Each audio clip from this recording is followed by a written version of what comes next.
There's something strange about this series, or at least where we are at this point in the story. The fact the entire population faces mass starvation, yet they have the time to rebuild a diner from scratch? And wouldn't that have killed at least a bunch of insects? I mean, especially at the speed at which this diner must have been built.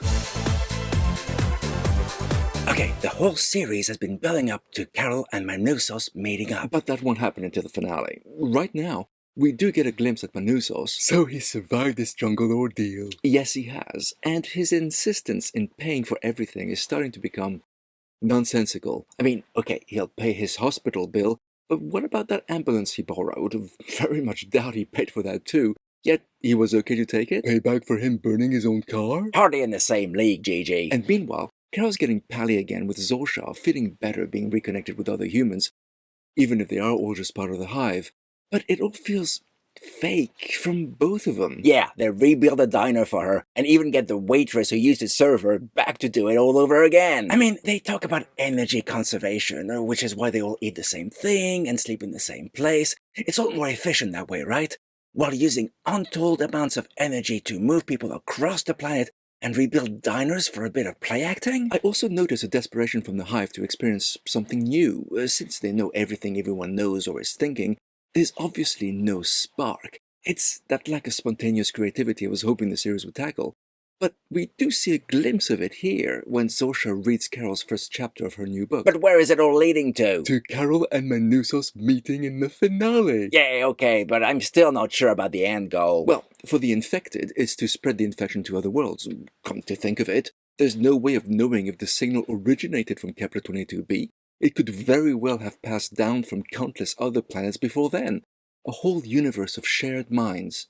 And starving. It's kind of the weirdest invasion ever. How about thinking of it more like a viral infection? A virus has no thoughts or desires, just a drive to take over cells and propagate. What if it's nothing more complex than that? And now the infected will devote their time and energy to build a giant dish to further the code on. Looks that way. That's gonna kill so many creatures. Yes, that's the inconsistency rearing its head again. Unless it is like a virus, and once the dish is built, is sustainable, and the message goes out, the virus will no longer need any of the humans, and they'll just let them all die. Kinda gruesome. Who knows? Or maybe it's just me trying to figure out a narrative based on all the previous stories I've read, seen, or heard. I mean, it would be nice if we knew what was going on. Sure, Carol is still gonna try and save the world, but I still don't see how a writer of fiction would have the skills to achieve that. It would be very unrealistic for that to happen. More unrealistic than a whole world behaving as one. Kinda, yeah. So, Carol and Zorsha spend the whole episode getting reacquainted, as Carol tries to understand how the hive works. She does get information, but I'm not sure how useful any of it is going to be. It's interesting to know that 60 days on, the hive still doesn't have all the answers as to how any of this joining of mind works. Does it matter? Well, maybe it shows this lack of ability to think outside the box and find a solution to a problem. Maybe it shows what you're after, Commander. Without individual thought, creativity cannot exist. Maybe you're being way too positive here, Mouse. Maybe.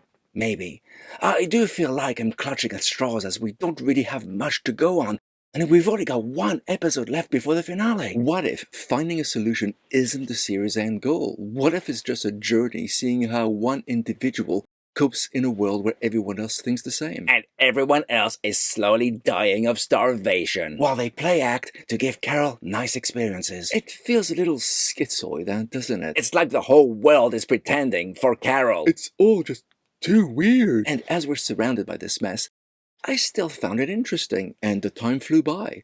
Still waiting for a narrative structure to make sense though, but the journey itself is interesting nonetheless.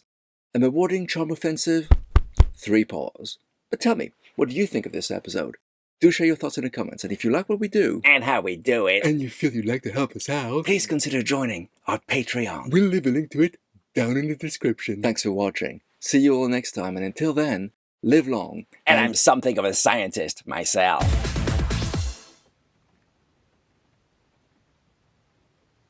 Yes, that's the inconsistency. Yes, that's the inconsistency. Yes, that's the inconsistent.